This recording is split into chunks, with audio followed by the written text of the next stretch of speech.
ಭಾರ್ಗವಿ ಸೀರಿಯಲಿನ ಮುಂದಿನ ಸಂಚಿಕೆ ಏನಾಗುತ್ತೆ ನೋಡೋಣ ಬನ್ನಿ. ಅಪ್ಪನ ಪರಿಸ್ಥಿತಿ ನೋಡಿ, ಅಪ್ಪ ಯಾರಪ್ಪ ನಿಂಗೆ ಹೊಡೆದಿದ್ದು, ಯಾರು? ಅಲ್ಲೆಲ್ಲರನ್ನೂ ಕೇಳಿದೆ, ಯಾರೂ ನನಗೇನು ಹೇಳಲಿಲ್ಲ.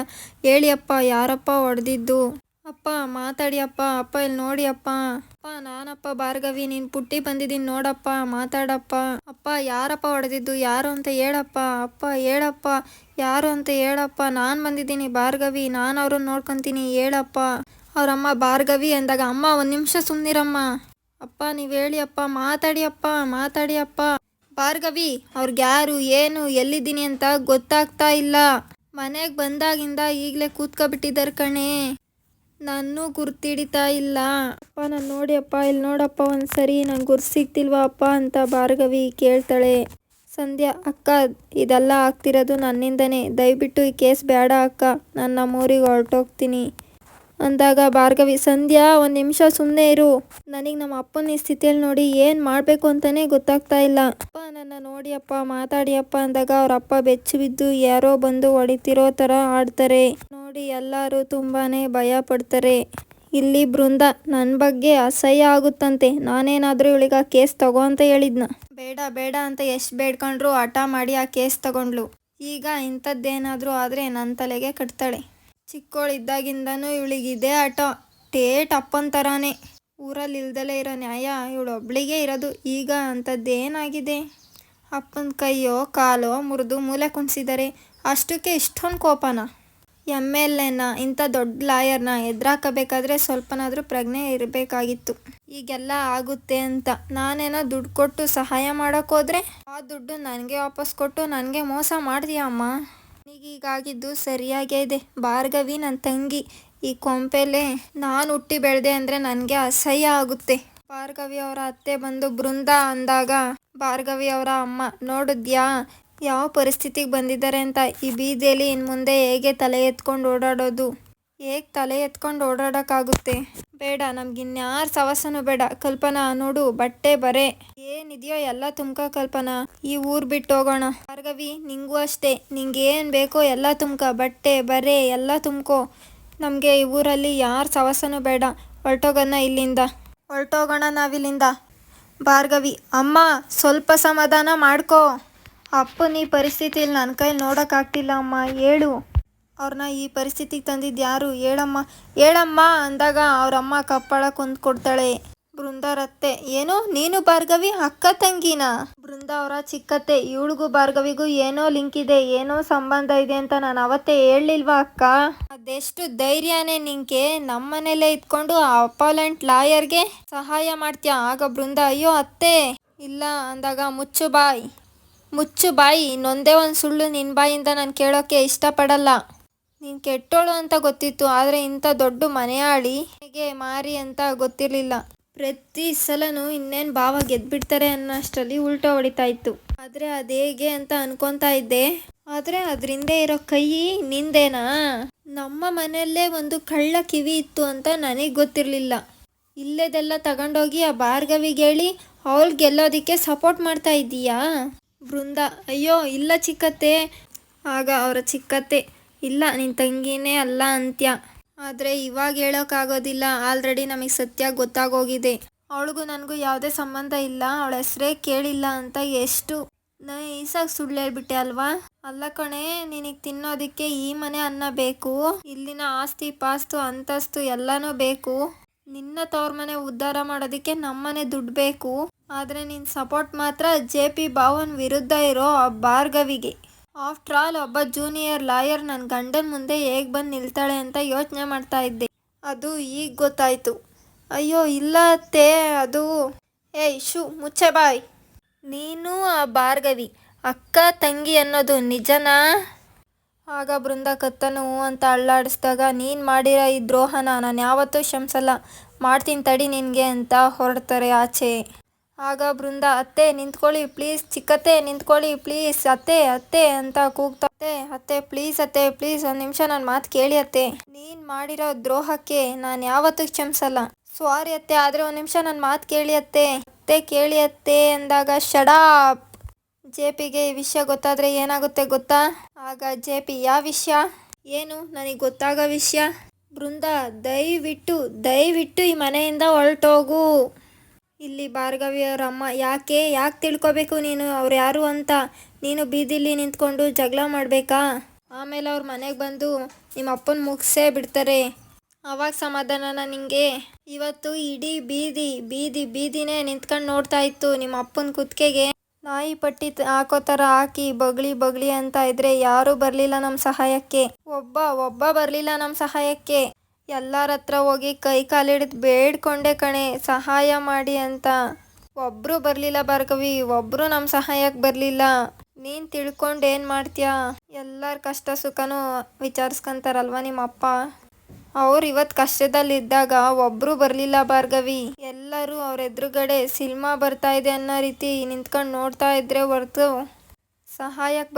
ನಮ್ಮ ಸಹಾಯಕ್ಕೆ ಬರಲಿಲ್ಲ ಭಾರ್ಗವಿ. ಯಾಕೇಳು? ಎಲ್ಲರಿಗೂ ಅವ್ರವ್ರ ಜೀವನದ ಮೇಲೆ ಅವರಿಗೆ ಭಯ ಇದ್ದೇ ಇರುತ್ತೆ. ನಮಗೂ ಆ ಭಯ ಇರಬೇಕು ಭಾರ್ಗವಿ. ಈಗ ನಿಮ್ಮ ಅಪ್ಪ ಎಲ್ಲ ಮರ್ತೋಗ್ಬಿಟ್ಟಿದ್ದಾರೆ. ಆ ಘಟನೆ ಮಾತ್ರ ಜ್ಞಾಪನ ಇಟ್ಕೊಂಡು ರೂಮಲ್ಲಿ ಕೂತ್ಕೊಬಿಟ್ಟಿದ್ದಾರೆ ಕಣೆ. ಏನು ಮಾಡ್ಬೇಕು ನಾವೀಗ? ದುಷ್ಟರಿಗೆ ಶಿಕ್ಷೆ ಆಗಬೇಕು, ಎಲ್ರಿಗೂ ನ್ಯಾಯ ಸಿಗಬೇಕು ಅಂತ ಓಡಾಡ್ತಾ ಇದ್ದ ಇವ್ರಿಗೆ ಇಷ್ಟ ಅನ್ನೋ ಪಟ್ಟ ಕೊಟ್ಟು ಈ ಸ್ಥಿತಿಗೆ ತಂದ್ಬಿಟ್ರು. ಇವತ್ತು ನೀನು ಹೊಡೆದಾಡ್ತಿರೋ ಕೇಸ್ನಿಂದ ನಿನಗೆ ಹಿಂಸೆ ಆಗಬೇಕು ಅಂತ ಇವ್ರಿಗೆ ಇಷ್ಟು ಹಿಂಸೆ ಮಾಡಿಬಿಟ್ರು. ನೋಡು ಭಾರ್ಗವಿ, ನಿಮ್ಮ ಅಪ್ಪ ಹೇಗೆ ಕೂತಿದ್ದಾರೆ ನೋಡು ಭಾರ್ಗವಿ. ಅಮ್ಮ, ಅದಕ್ಕೆ ನಾನು ನಿನ್ನನ್ನು ಕೇಳ್ತಾ ಇದ್ದೀನಿ, ಈ ಥರ ಯಾರು ಮಾಡಿದವರು ಅಂತ ಒಂದು ಮಾತು ಹೇಳಮ್ಮ. ಮುಂದೆ ಏನು ಮಾಡಬೇಕು ಅಂತ ನಾನು ನೋಡ್ಕೊತೀನಿ, ಹೇಳಮ್ಮ. ಏನು ಬೇಕಾಗಿಲ್ಲ, ಈಗಾಗಲೇ ನಾವೆಲ್ಲರೂ ಓಡಾಡೋ ಹೆಣಗಳಾಗೋಗಿದ್ದೀವಿ. ಇನ್ನೂ ದುಃಖ ತಡ್ಕೊಳೋ ಚೈತನ್ಯ ಯಾರಿಗೂ ಇಲ್ಲ ಭಾರ್ಗವಿ. ತಿಳಿದು ನೀನು ಕಷ್ಟ ಕೊಡಬೇಡ್ವೇ. ಇನ್ನೂ ನೀನು ನಿನ್ನ ನಟನೆ ಮುಂದುವರಿಸ್ತಾ ಇದ್ರೆ ಈ ನಿಮ್ಮ ಅಪ್ಪನ ಪಕ್ಕದಲ್ಲಿ ನನ್ನ ನೋಡ್ತೀಯೇ? ಇಲ್ಲ ಅಂದರೆ ಇನ್ನೊಂದು ಕೆಲಸ ಮಾಡಿಬಿಡು ಭಾರ್ಗವಿ, ನಮ್ಮೆಲ್ರಿಗೂ ಒಂದು ತೊಟ್ಟು ವಿಷ ಕೊಟ್ಬಿಡು, ನಾವೆಲ್ಲರೂ ಕುಡಿದ್ಬಿಟ್ಟು ಸತ್ತೋಗ್ತೀವಿ. ಅಮ್ಮ, ಏನಮ್ಮ ಮಾತಾಡ್ತಾ ಇದೀಯ ನೀನು? ಇನ್ನೇನೇ ಮಾತಾಡಲಿ? ಕಟ್ಕೊಂಡಿರೋ ಗಂಡನ ಸ್ಥಿತಿ ನೋಡು ಹೆಂಗಾಗಿದೆ ಅಂತ. ಇನ್ನೇನು ಮಾಡಲಿ? ಕಲ್ಪನಾ ಅಕ್ಕ ಬಾ ನಾವು ಹೋಗೋಣ ಅಂದಾಗ ಕಲ್ಪನಾ ನೋಡಿ ಇನ್ನೂ ಇವಳು ನ್ಯಾಯ ನೀತಿ ಅಂತಾನೆ ನಿಂತಿದ್ದಾಳೆ. ಭಾರ್ಗವಿ, ಅಪ್ಪ JP, ಇದೇನು ಮನೆನೋ ಫಿಶ್ ಮಾರ್ಕೆಟಾ? ಗಲಾಟೆ ಅಂತ ಕೇಳ್ತಾ ಇದ್ದೀನಿ. ವಿಷಯ ಗೊತ್ತಾದರೆ ನಿಮಗೂ ಶಾಕ್ ಆಗುತ್ತೆ JP. ನಾನೇನೋ ಬೃಂದನ್ ಬೈದೆ ಅಂದ ಮಾತ್ರಕ್ಕೆ ನೀವೆಲ್ಲರೂ ಅವಳು ಕ್ಲಾಸ್ ತಗೊಳ್ಳೋ ಅವಶ್ಯಕತೆ ಇಲ್ಲ. ಅವಳ ಪ್ಲ್ಯಾನು ಫ್ಲಾಪ್ ಆಗಿರ್ಬೋದು, ಆದರೆ ಶೀಸ್ ಟ್ರೈ. ನಿಮ್ಗಳ ಥರ ಕೈ ಕೊಟ್ಕೊಂಡು ಕೂತಿರ್ಲಿಲ್ಲ. ಬಿಟ್ಬಿಡಿ, ಈ ಕೇಸ್ನ ಹೇಗೆ ಮುಗಿಸ್ಬೇಕು, ಆ ಭಾರ್ಗವಿಗೆ ಹೇಗೆ ಬುದ್ಧಿ ಕಲಿಸ್ಬೇಕು ಅಂತ ನನಗೆ ಗೊತ್ತು. ಇದರಿಂದ ಮನೆ ಶಾಂತಿ ಹಾಳಾಗೋದು ಬೇಡ. ಬಾವ, ವಿಷಯ ಅದಲ್ಲ JP, ಇವಳಿಗೂ ಭಾರ್ಗವಿಗೂ ಏನೋ ಸಂಬಂಧ ಇದೆ ಅಂತ ನಾನು ಅವತ್ತು ನಿಮ್ಗೆ ಹೇಳಲಿಲ್ವಾ? ಆಗ JP ಇವಳಿಗೂ ಭಾರ್ಗವಿಗೂ ಯಾವುದೇ ಸಂಬಂಧ ಇಲ್ಲ ಅಂತ ಕ್ಲಾರಿಫೈ ಮಾಡಿದ್ನಲ್ಲ. ಎಲ್ಲ ಸುಳ್ಳು JP. ಯಾಕಂದರೆ ನಿಮಗೆ ಕಷ್ಟ ಕೊಡ್ತಾ ಇರೋದು, ನಿಮ್ಗೆ ಅವಮಾನ ಮಾಡ್ತಾ ಇರೋ ಭಾರ್ಗವಿ ಬೇರೆ ಯಾರೂ ಅಲ್ಲ, ಈ ಬೃಂದ ಭಾರ್ಗವಿಗೆ ಒಳಗುಟ್ಟಿದ್ದಕ್ಕ. ಸರ್ ಹೊಡಿಬೇಡಿ ಸರ್, ಹೇಳ್ತೀನಿ ಸರ್. ನನ್ನನ್ನು ಕೊಲೆ ಮಾಡೋಕ್ಕೆ ಕಳಿಸಿದ್ದು MLA ಶಕ್ತಿ ಪ್ರಸಾದ್. ಏನು ಶಿವ, ಅಷ್ಟೊಂದು ಅರ್ಜೆಂಟಾಗಿ ಸ್ಟೇಷನಿಗೆ ಬರೋಕ್ಕೆ ಹೇಳಿದೆ, ಏನು ವಿಷಯ? ಪರವಾಗಿಲ್ವೇ, ನೀನು ಹೆಸ್ರು ಹೇಳ್ತಿದ್ದಾಗೆ ಆ ವ್ಯಕ್ತಿನೇ ಪ್ರತ್ಯಕ್ಷ ಆಗಿಬಿಟ್ರು. ಏನು ಸರ್, ಯಾರೋ ನಿಮಗೆ 5Gಗಿಂತ ಫಾಸ್ಟಾಗೆ ಮಾಹಿತಿ ಕೊಟ್ಬಿಟ್ಟಿದ್ದಾರೆ. ಸುನೀಲನ ಹೆಸ್ರು ಕೇಳ್ತಿದ್ದಾಗೆ ಓಡ್ಕೊಂಡು ಬಂದ್ರಾ? ಈಗ ತಾನೇ ನಿಮ್ಮ ಹೆಸ್ರು ಹೇಳ್ದ, ಒಂಚೂರು ಲೇಟಾಗಿ ಬರಬೇಕಿತ್ತು ನೀವು. ಪೂರ್ತಿ ಜಾತಕನೇ ಬಾಯ್ಬಿಟ್ಬಿಡ್ತಿದ್ದ. ಏನು ಶಿವ, ನೀನು ಯಾರನ್ನೋ ಕರ್ಕೊಬಂದು ಅವನ ಜೀವ ಹೋಗೋವಾಗೆ ಬಡ್ದು ನನ್ನ ಹೆಸ್ರು ಹೇಳಿಸ್ತಾ ಇದೆಯಾ? ಏನು ನಡೆಸ್ತಾ ಇದೆಯಪ್ಪ ಪ್ರತಾಪ? ನಿನಗೆ ಆ ಲಾಯರ್ ಮೇಲೆ ಸಾಫ್ಟ್ ಕಾರ್ನರ್ ಇದೆ ಅಂತೆ, ಅದು ಈ ಲೆವೆಲಿಗೆ ನಂಬೋಕೆ ಆಗ್ತಿಲ್ಲ. MLA ಅಲ್ವಾ, ನನಗಾಗದೇ ಇರೋರು ಈ ರೀತಿ ಹೆಸ್ರನ್ನ ಬಳಸ್ಕೊತಾ ಇರ್ತಾರೆ, ಈ ರೀತಿ ಸ್ಕ್ಯಾಮ್ ಮಾಡ್ತಾ ಇರ್ತಾರೆ ಅವನಾಗಿ. ನೀವೇ ಸಾಕಿರೋ ಬೇಟೆ ನಾಯಿ ಬಗ್ಗೆ ನಿಮಗೆ ಗೊತ್ತಿಲ್ವಾ? ಬೀದಿ ನಾಯಿ ಬೇಟೆ ನಾಯಿ ಬಗ್ಗೆ ನನಗೆ ಏನೂ ಗೊತ್ತಿಲ್ಲ. ಅವನು ಜನಚಿಂತಕ, ನ್ಯಾಯದ ಪರ ಓಡಾಡೋನು. ಹಾಗೆಲ್ಲ ಯಾರ್ಯಾರನ್ನೋ ಕೇವಲವಾಗಿ ನೋಡಲ್ಲ. ಕಾಯೋದು ಕಾಪಾಡೋದು ಅಷ್ಟೇ ನನ್ನ ಕೆಲಸ. ಇಂಥ ಜನ ಅವ್ರು ಮಾಡಿರೋ ತಪ್ಪಿಗೆ ನನ್ನ ಹೆಸರನ್ನ ಬಳಸ್ಕೊತಾರೆ. ನಾನು ಕಾನೂನು ರೀತಿಯಲ್ಲಿ ಮುಂದುವರೆದು ಇವನ ಮೇಲೆ ಕಂಪ್ಲೇಂಟ್ ಕೊಡ್ತೀನಿ. ನನ್ನ ಹೆಸರು ದುರುಪಯೋಗ ಆಗ್ತಿದೆ ಅಂತ ಕಂಪ್ಲೇಂಟ್ ಬರ್ಕೊ. ರಾಜಕಾರಣಿ ಅಲ್ವಾ, ತುಂಬ ಚೆನ್ನಾಗಿ ಮಾತಾಡ್ತೀರಾ. ಆದರೆ ಏನು ಮಾಡೋದು ಸರ್, ನಮ್ಮ ಲಾಟಿಗೆ ಒಂದು ಸ್ಪೆಷಲ್ ಪವರ್ ಇದೆ. ಗ್ಯಾಪ್ ಕೊಡದೆ ಏರೋಪ್ಲೇನ್ ಹತ್ಸಿ ಒಂದು ಟ್ರೀಟ್ಮೆಂಟ್ ಕೊಟ್ಟ ಅಂದರೆ ಸತ್ಯ ಪಟ್ ಅಂತ ಆಚೆ ಬರುತ್ತೆ. ನಿಮ್ಮ ನಾಟಕ, ನಿಮ್ಮ ನಗು ಎಲ್ಲ ಒಳಗಿರೋನು ಸಂಪೂರ್ಣವಾಗಿ ಮಾಹಿತಿ ಕೊಡೋವರೆಗೂ ಮಾತ್ರ. ಈಗ ಹೇಳಿ ಸರ್, ಕಂಪ್ಲೇಂಟ್ ಕೊಡ್ತೀರಾ? ನಾವು ತಗೋಬೇಕಾ? ಬೃಂದ, ನಿರ್ಮಲ ಹೇಳ್ತಿರೋದು ನಿಜನಾ? ಹೌದು ಮಾವ.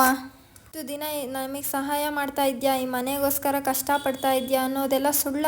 ಆ ಭಾರ್ಗವಿಗೆ ಏಜೆಂಟ್ ಥರ ಇದ್ದ ಈ ಮನೇಲೇ ಇದ್ಕೊಂಡು ನಮಗೆ ನಂಬಿಕೆ ದ್ರೋಹ ಮಾಡೋದಕ್ಕೆ ಎಷ್ಟು ಧೈರ್ಯ ನಿಂಗೆ? JP ಬೆನ್ಗೆ ಚೂರಿ ಆಗ್ತೀಯ? 5 ನಿಮಿಷ ಟೈಮ್ ಕೊಡ್ತೀನಿ, ಮನೆಯಿಂದ ಹೋಗ್ತಾ ಇರ್ಬೇಕು. ಇನ್ನೂ ನನ್ನ ಕಣ್ಣೆದುರುಗಡೆ ನೀನಿದ್ರೆ ಸುಟ್ಟು ಬೂದಿ ಆಗೋಗ್ತಿ. ಆಗ JP ಕಾಲಿಗೆ ಬೃಂದ ಬಿದ್ದು, ಮಾವ ಪ್ಲೀಸ್ ಮಾವ, ಒಂದು 5 ನಿಮಿಷ ನನ್ನ ಮಾತು ಕೇಳಿ ಮಾವ. ನಾನು ಭಾರ್ಗವಿ ಅಕ್ಕ ತಂಗಿ ಇರ್ಬೋದು, ಆದರೆ ಮದುವೆ ಆದಮೇಲೆ ನನಗೂ ಅವಳಿಗೂ ಯಾವುದೇ ರೀತಿ ಸಂಬಂಧ ಇಲ್ಲ. ಇಲ್ಲ ಮಾವ, ನಾನು ಅವಳನ್ನ ನಿಮ್ಗಿಂತ ಹೆಚ್ಚಾಗಿ ದ್ವೇಷ ಮಾಡ್ತೀನಿ. ನನ್ನ ಜೀವನದ ಪರಮ ವೈರಿ ಅವಳೇನೆ. ಅವಳು ನನ್ನ ತಂಗಿಯಾದ ಮಾತ್ರಕ್ಕೆ ನಾನೇ ಕೇಸ್ ನಡೆಸ್ತಾ ಇದ್ದೀನಿ ಅಂತ ಅತ್ತೆ ಹೇಳ್ತಾ ಇದ್ದಾರೆ. ಆದರೆ ಅದು ಸುಳ್ಳು ಮಾವ. ನಾನು ನನ್ನ ತಂಗಿ ವಿರುದ್ಧ ನಿಂತ್ಕೊಂಡು ಮಾವನಿಗೋಸ್ಕರ ಹೋರಾಡ್ತಾ ಇದ್ದೀನಿ ಮಾವ. ಅದು ಇವ್ರು ಯಾರಿಗೂ ಕಾಣಿಸ್ತಾನೇ ಇಲ್ಲ ಮಾವ. ಒಂದು ವೇಳೆ ನಾನೇನಾದರೂ ಅವಳ ಪರನೇ ಆಗಿದ್ರೆ ಅವಳು ಕೋರ್ಟಿಗೆ ಯಾಕೆ ಬರೋದನ್ನ ತಡಿತಾ ಇದ್ದೆ ಮಾವ. ಸಿಕ್ಕಾಕೊಂಡಿದ್ಯಾ ಅಂತ ಸುಮ್ಮನೆ ನೆಪ ಹೇಳ್ಬೇಡ. ನನ್ನ ಸಿಟ್ಟು ಇನ್ನೂ ಜಾಸ್ತಿ ಆಗೋದಕ್ಕೂ ಮುಂಚೆ ಇಲ್ಲಿಂದ ಹೊರಟೋಗು ಮಾವ. ನಾನು ನಿಜ ಹೇಳ್ತಾ ಇದ್ದೀನಿ ಮಾವ. ನೀವು ಗೆಲ್ಲಬೇಕು ಅಂತ ಅಮ್ಮಂಗೆ ಸುಳ್ಳು ಹೇಳಿ ಭಾರ್ಗವಿನ ಕೋರ್ಟಿಗೆ ಬರ್ದಲೇ ಇರೋ ರೀತಿ ತಡೆದಿದ್ದೀನಿ. ಆದರೆ ಕೊನೆ ಕ್ಷಣದಲ್ಲಿ ಅಮ್ಮ ನನಗೆ ಮೋಸ ಮಾಡ್ತಾಳೆ ಅಂತ ಗೊತ್ತಿರಲಿಲ್ಲ ಮಾವ. ಈ ಸಲ ಅವಳು ಕೋರ್ಟಿಗೆ ಹೋಗ್ಬಾರ್ದು ಅಂತ ಅವಳ ಮೇಲೆ ಅಟ್ಯಾಕ್ ಕೂಡ ಮಾಡಿಸಿದ್ದೀನಿ. ಎಲ್ಲ ಮಾಡ್ತಿದ್ರು ನಾನು ನಿಮಗೆ ಮೋಸ ಮಾಡ್ತಿದ್ದೀನಿ ಅನಿಸ್ತಿದ್ಯಾ ಮಾವ? ಪ್ಲೀಸ್ ನನ್ನ ನಂಬಿ ಮಾವ, ನಾನು ಯಾವತ್ತಿದ್ರೂ ನಿಮ್ಮ ಪರನೇ.